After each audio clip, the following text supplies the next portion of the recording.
ایک دفعہ کا ذکر ہے کہ ایک کنگڈم میں جہاں ایک پیاری پرنسس امیلیا رہتی تھی، اس کے خوبصورت لمبے اور چمکدار بال تھے، چمکتی نیلی آنکھیں اور رحم سے بھرا دل تھا۔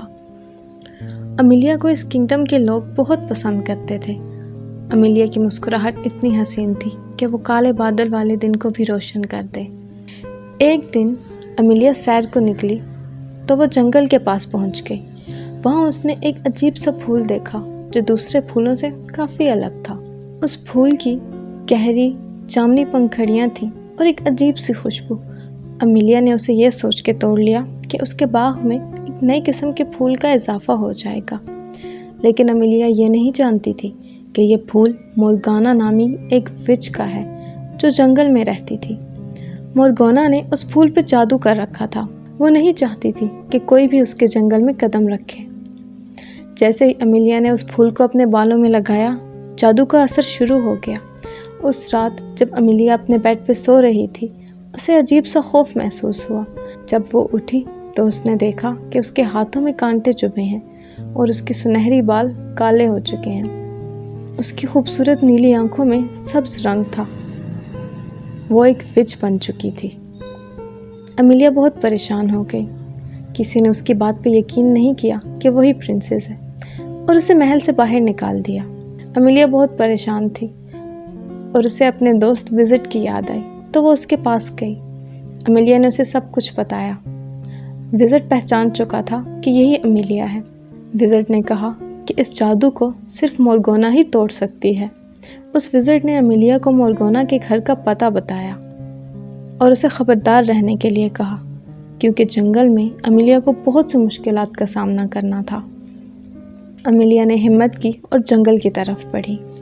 جب امیلیا جنگل میں پہنچی تو اس نے کچھ پرانے درخت دیکھے۔ دور سے سب کچھ بالکل نارمل ہی لگ رہا تھا، مگر جب وہ ان کے قریب پہنچی تو اس نے دیکھا کہ ان درختوں پر چہرے بنے ہیں اور وہ درخت بول سکتے ہیں۔ وہ درخت امیلیا کا راستہ روکے ہوئے کھڑے تھے۔ انہوں نے کہا کہ جب تک امیلیا اس پہیلی کا جواب نہیں دے گی تب تک وہ اس راستے کو پار نہیں کر سکتی۔ تو انہوں نے امیلیا سے پوچھا، وہ کیا چیز ہے جو خود تو جل کے ختم ہو جاتی ہے مگر دوسروں کی تاریکی میں مددگار ہوتی ہے؟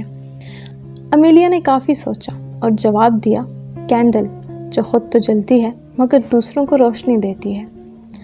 اس کا جواب صحیح تھا۔ درختوں نے امیلیا کو آگے جانے کا راستہ دے دیا۔ امیلیا کا اگلا چیلنج ایک مسٹیریس پل کو پار کرنا تھا۔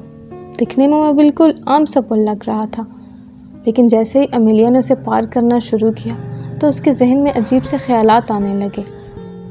اس نے اپنے خیالوں میں دیکھا کہ وہ بہت طاقتور ہے اور پوری دنیا پر حکومت کر رہی ہے، لیکن امیلیا سمجھدار تھی اور اس کا دل نرم اور رحم سے بھرا تھا۔ اس نے اپنے لوگوں کے بارے میں سوچا، اپنی سلطنت کے بارے میں سوچا اور اسی سوچ میں اس نے کامیابی سے اس پل کو پار کر دیا۔ پہلے تو مورگانا اس جادو کو ختم کرنے کے لیے بالکل تیار نہیں تھی، مگر امیلیا نے اسے بتایا کہ یہ سب اس سے غلطی سے ہوا ہے۔ امیلیا نے کہا، میرا تمہیں یا تمہارے جنگل کو نقصان پہنچانے کا کوئی ارادہ نہیں تھا، پلیز اس جادو کو توڑ دو۔ امیلیا کی آنکھوں میں سچائی دیکھ کے وچ کا بھی دل پگھل گیا اور اس نے اس جادو کو ختم کر دیا۔ امیلیا خوشی خوشی واپس اپنے محل میں آ گئی اور انصاف اور رحم کے ساتھ اپنی سلطنت پر حکومت کرنے لگی، اور امیلیا دوبارہ کبھی بھی سیر کے لیے اس جنگل کی طرف نہیں بڑھی۔ امیلیا اپنے محل میں ہنسی خوشی رہنے لگی۔ اور یہ تھی امیلیا اور اس کے قرض کی کہانی۔ اگر آپ کو یہ کہانی اچھی لگی ہو تو ہماری ویڈیو کو لائک اور شیئر کر دیں اور ہمارے چینل کو سبسکرائب کر دیں۔